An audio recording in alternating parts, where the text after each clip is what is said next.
విద్యార్థులకు డిగ్రీ 2వ సంవత్సరం 4వ యూనిట్ తెలుగుకి స్వాగతం. 4వ యూనిట్లో మాధ్యమాలకు రచన 1. మనకి ఈ మాధ్యమాలకు రచన 1, 2 యూనిట్లుగా ఉంది. మాధ్యమాలకు రచన 1లో ముద్రణ మాధ్యమము లేదా ప్రింట్ మీడియా సంబంధించినటువంటి చాప్టర్ని మనము ఈరోజు పరిశీలిద్దాం. ఇందులో ముద్రణా మాధ్యమం అంటే సమాచారాన్ని ఒకరి నుండి మరొకరికి అందిస్తూ మానవాభివృద్ధికి సహకరించే వ్యవస్థ అని, ప్రచురణ వ్యవస్థ అత్యద్భుత సేవలు అందిస్తూ ప్రజలను విపరీతంగా ఆకట్టుకుంటుంది అని, వార్తాపత్రికలు, పక్షపత్రికలు, మాసపత్రికలు, వ్యాపార సరళిలోని కథలు, కావ్యాలు, ధారావాహికలు, చిట్కాలు, స్త్రీలను ఆకర్షించే అల్లికలు, ముగ్గులు, పిల్లల్ని ఆకర్షించే బొమ్మల కథలు, అందరినీ ఆకర్షించే వ్యంగ్య చిత్రాలతో ప్రజల్ని రంజింపచేస్తున్నాయి ఈ ముద్రణా మాధ్యమాలు. కొందరు ఔత్సాహికులు చేతివ్రాత పత్రికలు కూడా నడిపారు. ఇది మొత్తంగా మనము ఈ ముద్రణా మాధ్యమంలో పరిచయం కింద పరిశీలిస్తే, 2వ సైడ్ హెడ్డింగ్గా చూస్తే అచ్చు మాధ్యమము లేదా ముద్రణా మాధ్యమము పరిధిగా చూడవచ్చు. ఇందులో మానవ చరిత్రలో జరిగిన అనేక ఆవిర్భావాలలో ప్రజల జీవన సరళనే కాకుండా వాళ్ళ మనసుల్ని, హృదయాల్ని తీవ్రంగా ప్రభావితం చేసింది ఒక్క ముద్రణ విధానమే అని చెప్పవచ్చు. చైనా భాషకు సంబంధించి సాంకేతికతను కొయ్యపై చెక్కి, సంకేతాలను కొయ్యపై చెక్కి సక్రమంగా అమర్చి వాటికి సిరా పూసి కాగితాలపై వత్తడంతో వాళ్ళ ప్రయత్నాలు ప్రారంభమయ్యాయి. ఇది పరిణామంలో మనము చెప్పుకోవచ్చు.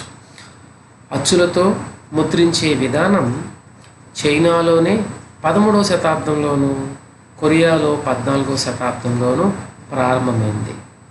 దీని తర్వాత 3వ సైడ్ హెడ్డింగ్గా చూస్తే ముద్రణ ఆవిష్కరణ. ఎప్పుడెప్పుడు, ఎవరెవరు, ఎలా దీనిని ఆవిష్కరించారు అని చూస్తే, కాక్టాన్స్ ఇంగ్లాండ్లో తొలి ముద్రకుడిగా పేరు పొందటమే కాకుండా అతడు చనిపోయే నాటికి ప్రపంచ సాహిత్యంలో సుమారు 80 మహోన్నత గ్రంథాలను ఆవిష్కరించగలిగాడు. నిరంతరం మారుతూ అస్తవ్యస్త స్థితిలో ఉన్న ఇంగ్లీషు వ్యాకరణాన్ని, అక్షరాల కూర్పును ఆయనే ప్రామాణీకరించాడు. ఇది మనం 3వ సైడ్ హెడ్డింగ్గా ఆవిష్కరణలు చూస్తే, 4వ సైడ్ హెడ్డింగ్ ముద్రణా మాధ్యమం లేదా అచ్చు మాధ్యమంలో వికాసాన్ని చూడవచ్చు. ముద్రణా సౌలభ్యం వలనే భూమి గురించి, స్వర్గాన్ని గురించి, దాంతోపాటుగా విజ్ఞాన శాస్త్రాలు ఇచ్చిన కొత్త వివరణలు, సముద్రాల కావల కనుక్కోబడిన కొత్త దేశాల సమాచారాన్ని సామాన్య ప్రజలు తెలుసుకోగలిగారు. పుస్తకాలు, వార్తాపత్రికలు నాగరికత జీవనంలో అంతర్భాగంగా కలిసిపోయాయి. ఇది మనం స్లైడ్గా చూస్తే కలిసిపోయాయని మనము చెప్పవచ్చు. ఇలా ముద్రణా మాధ్యమము ఒక సమున్నత స్థాయికి తన పరిధిని పెంచుకుంటూ వికాసం పొందింది. ఈ మొత్తంగా మొదటి దాంట్లో అచ్చు మాధ్యమం పరిచయం అని, 2వ దాంట్లో ఇది పరిధి వికాసం అని, 3లో ఎవరెవరు కొత్త ఆవిష్కరణలు చేశారు అని, 4వ సైడ్ హెడ్డింగ్లో దాని వికాసం ఎలా పొందిందని చూడవచ్చు. దీని తర్వాత ఇంకొక చాప్టర్గా వస్తే 11వ చాప్టర్లో, మొత్తం 15 చాప్టర్లో 4వ యూనిట్లో ఒకటో చాప్టర్ పదో చాప్టర్ తర్వాత 11వ చాప్టర్లో వివిధ రకాల పత్రికలు, పరిశీలన, పత్రికా భాషా శైలి వైవిధ్యంగా చూస్తే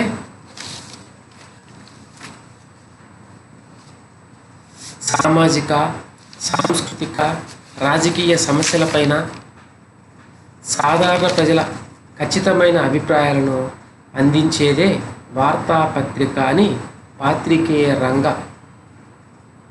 విశ్లేషకుల మాటగా చెప్పవచ్చు. ఆధునిక ప్రసార సాధనాలు మానవ ప్రగతిలో ఎంతో కీలకమైన పాత్రను నిర్వహించాయి.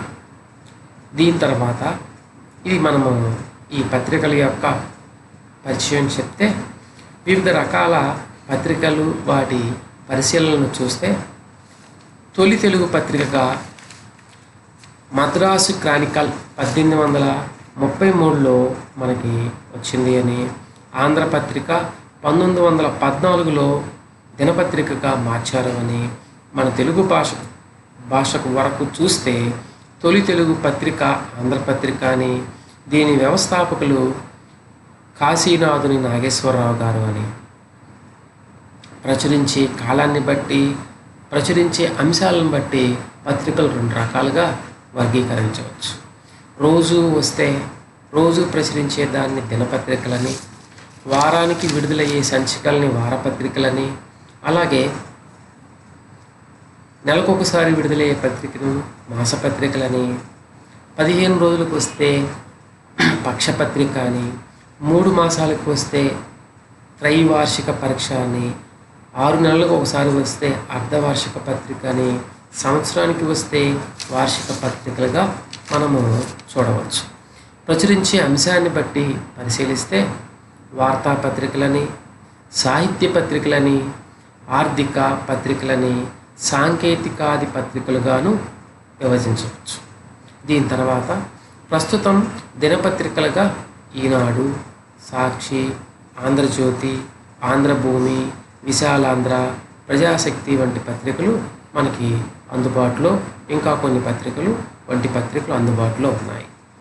వారానికి ఒక సంచిక చొప్పున వెలువడే పత్రికలను వారపత్రికలు అంటారు అని, వీటిల్లో ప్రస్తుతము స్వాతి, అలాగే నవ్య మొదలైనవి వారపత్రికలుగా చెప్పవచ్చు. దీని తర్వాత అమెరికా సంయుక్త రాష్ట్రాల నుండి అంతర్జాల వనితా పత్రికగా నెచ్చెలి అనేక మాసాలుగా వెలువడుతూనే ఉంది. అలాగే సిలికానాంధ్ర వారు ప్రారంభించిన సుజనరంజని అనే అంతర్జాల పత్రిక 2013 నుండి నిర్విరామంగా ప్రచురించబడుతూ ఉంది. వీరేశలింగం పంతులు గారు 1891 నుండి 1899 వరకు స్త్రీ జనోద్ధరణ, సత్య సంవర్ధిని పత్రికలను నడిపారు. తర్వాత పత్రికా భాషా శైలి 3వ సైడెడింగ్గా చూస్తే, పత్రికలో ఎలాంటి భాషను వాడాలి అనే విషయంగా పరిశీలిస్తే, మాండలిక భాషనే కాకుండా ప్రామాణిక భాషనే కాకుండా మాండలిక భేదాలను పత్రికలు అరుదుగా కొన్ని సందర్భాల్లో వాడటము కనిపిస్తూ ఉంది. పత్రికా రచనలో వాక్యాలు చిన్నవిగా ఉండాలి. మహావాక్యాలు,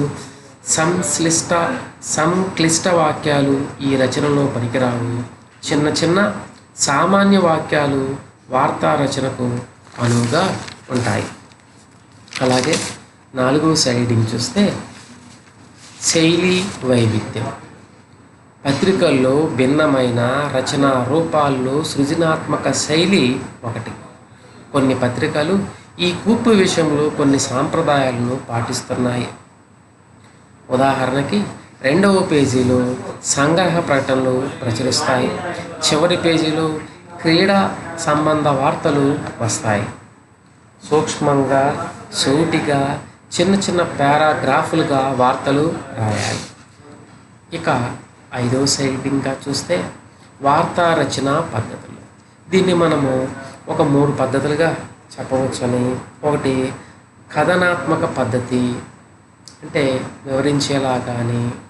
ప్రాధాన్యత పద్ధతి, అంటే వార్తల యొక్క ప్రాధాన్య క్రమాన్ని చెప్పే పద్ధతి అని. మూడోది ఉత్కంఠ కలిగించే పద్ధతి అని, అంటే అంశాన్ని ఆసక్తి కొలిపే విధంగా రచయించే విధానం అని. ఇలా ఈ 5 సైడ్ హెడ్డింగ్స్లో పత్రికల పరిచయాలు, పత్రికల రకాలు, అందులో వాడే భాష, దాంట్లో ఉపయోగించేటువంటి వార్తల శైలి, వార్తా రచన పద్ధతుల్ని మనము పరిశీలించాం. దీంట్లో 3వ సైడ్ హెడ్డింగ్ పత్రికా రచన, వార్తా రచన, సంపాదకీయాలు, సమీక్షలు, అవగాహన చూస్తే మనకు వార్తా లక్షణాలు పై 2 చూసాం కాబట్టి వార్తా లక్షణాలు చూస్తే, ఒకటి తాజా వార్తల్ని ప్రచురించవలసినటువంటి ఆవశ్యకత ఉంది, అప్పుడే వచ్చినటువంటి వార్తల్ని ప్రచురించాలి. రెండవది అసాధారణ సంఘటనల్ని, అరుదుగా జరిగే సంఘటనల్ని పాఠకుడికి అందించవలసినటువంటి ఆవశ్యకత కూడా ఉంది. మూడవది ప్రముఖ వ్యక్తుల గురించి, వారి యొక్క ఇచ్చే సందేశాల గురించి చెప్పేది 4వ పద్ధతి అని. 4వది ప్రముఖ ప్రదేశాల గురించి చెప్పే పద్ధతిగా మనము చెప్పవచ్చు. ఈ 4 పత్రికల్లో వచ్చేటువంటి వార్తల్లో వచ్చేటువంటి లక్షణాలుగా మనం చూస్తే, తర్వాత దీంతో పాటుగా సంఘర్షణ, వార్తలో సంఘర్షణని మనము చెప్తూ ఉండాలి. దాంతోపాటుగా ఒక అంశాన్ని ఎటూ చెప్పకుండా ఆ విషయాన్ని పాఠకులకి వదిలేసి వాళ్ళే దాన్ని అంతిమ నిర్ణయాన్ని చెప్పే విధంగా ఉండాలి. సామీప్యత, వార్త అనేది సామీప్య వార్తల్ని, ఒక పేజీలో ఎన్ని వార్తలున్నా సామీప్య వార్తల్నే పాఠకుడు దగ్గరగా ఉన్న వార్తల్ని ముందుగా చదువుతాడు. ఆ సామీప్యత అవసరము. సంచలనాల మార్పు, ఎప్పుడు కూడా పాఠకుడు వార్తల్ని, సంచలనం ఉన్నటువంటి వార్తల్ని ముందుగా చూస్తూ ఉంటారు.